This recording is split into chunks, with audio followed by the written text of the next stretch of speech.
Hey guys, welcome back to Dirt Arcade. My name's Evan, and today we have a tier list video. We're going to rank the 250 and 450 top 10s on the beginning of their season so far. So we're going to jump right into it with Jillian Beaumer. I think Jillian's been riding amazing. I think that 11th place in Moto 1 at Fox Raceway was probably just the first race back, getting a feeling for it, but he's really backed it up with three strong rides. The second ride at Fox was fantastic, getting a second and then going 4-3 in Hangtown.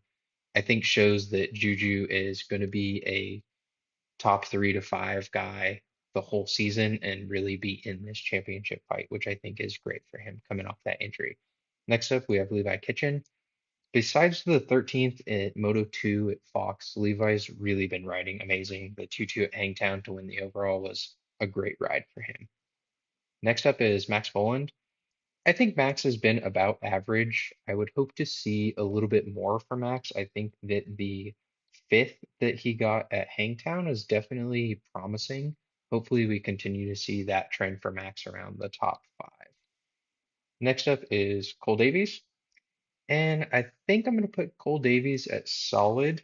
He's had decent results, but he's had two motos that were kind of just strange.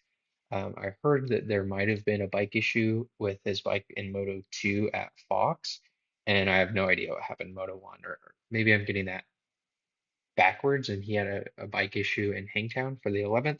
But either way, an 8 and 11, not great. Next up is Seth Hamaker. Besides causing everyone to crash in the first turn at Moto 2 at Hangtown, Seth's had great results. I think he's been riding phenomenal this season. Next up, we have Carson Mumford. I think Carson's going to be average. I think that Carson had like a decent showing at both races so far this season, but I would hope to see a little bit more out of him.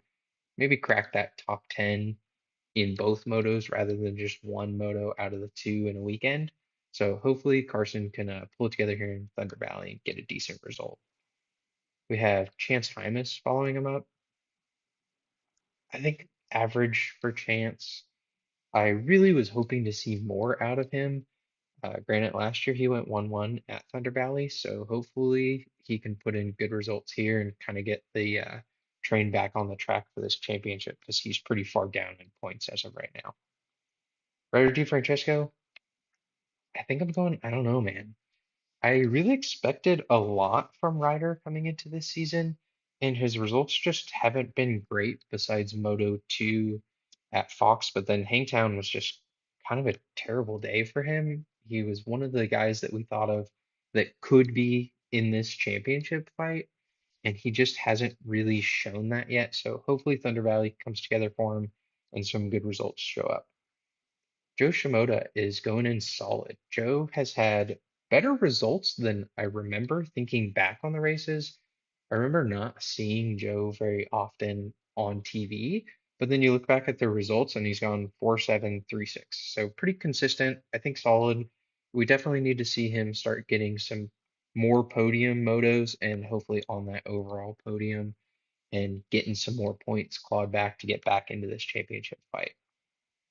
Following Joe, we have Nick Romano.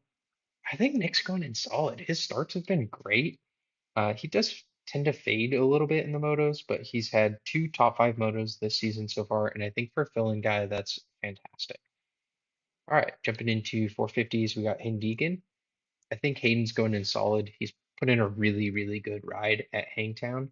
So hopefully Thunder Valley is kind of the same or continues to improve and can jump up into that amazing category. Following Deegan, we have Garrett Marchbanks. And Garrett, I'm going to go in solid because I think for Garrett jumping into the 450 class again on that factory Cowie, I think he's had good results. Obviously, he got tangled up with Eli at Fox Raceway and was involved in that crash. So that wasn't a great moto score. But after that, he's done really well, top 10, both motos, or excuse me, both races, which has been fantastic for Garrett. The 6-5 at Hangtown, I think, was great rides for him. Garrett's teammate Chase, on the other hand, stealing this one from PulpMX, but I don't know, man. What can you say? Unfortunately, right before recording this, I did see on Instagram that Chase had a pretty big crash at Price Day at Thunder Valley, so hopefully he's good enough to ride and we don't get another banged up season from Chase. We have Cooper Webb. Cooper Webb has been doing Cooper Webb things outdoors. 13-13 and 9-9 moto results. So I think that's where we are going to see Webb for the remainder of the season, which I wish we could see a little bit more out of him because it is his final season outdoors, but it's kind of followed the trends of previous years. We have Dylan Ferrandis. I think Dylan's been riding solid. I don't think it's been the best we've seen out of Dylan. Obviously, he's won a title in this class before, so we expect him to be up front. But I think for a new bike outdoors, obviously Fox was a little bit worse results than Hangtown, but I think the Hangtown 4-6 results is going to be what we see more typical from Dylan for the remainder of the season. Then we have Mikkel Harup. I think Mikkel's been average. He's had decent results, but nothing great. I think he really stood out last year on the 250, and he's just kind of lost in the mix in the 450 class. Still riding really well, but we're not seeing those breakout rides like he got in the 250 class. We have RJ Hampshire. RJ's been pretty solid. RJ has had 6-7 and 5-7 moto scores. I think that RJ is going to keep trending towards those top fives in the motos. Following RJ, we have Hunter Lawrence. Hunter has been amazing this season. The 1-1 at Fox and then 2-2 at Hangtown to back it up. Both great rides. Next is Jorge Prado. I think Jorge's going in solid for me. Um, really good results at Fox, and then Hangtown was kind of a disaster weekend for him with the bike failure in Moto 1. Following Jorge is Jet Lawrence. Jet, got to go in the amazing. You go 1-1, you're automatically in the amazing category. So I think Thunder Valley is going to be a little bit of a challenge for Jet. And we know that he's stated a couple times that he's had some issues with balance. And I think the longer ruts at Thunder Valley is going to pose a little bit of a challenge for Jet. But hopefully he still gets some good motor results. We see him up on the podium, battling for a win potentially. That's going to do it for today's video. If you liked it, please leave me a like, comment, and subscribe to the channel. Appreciate it. Thank you.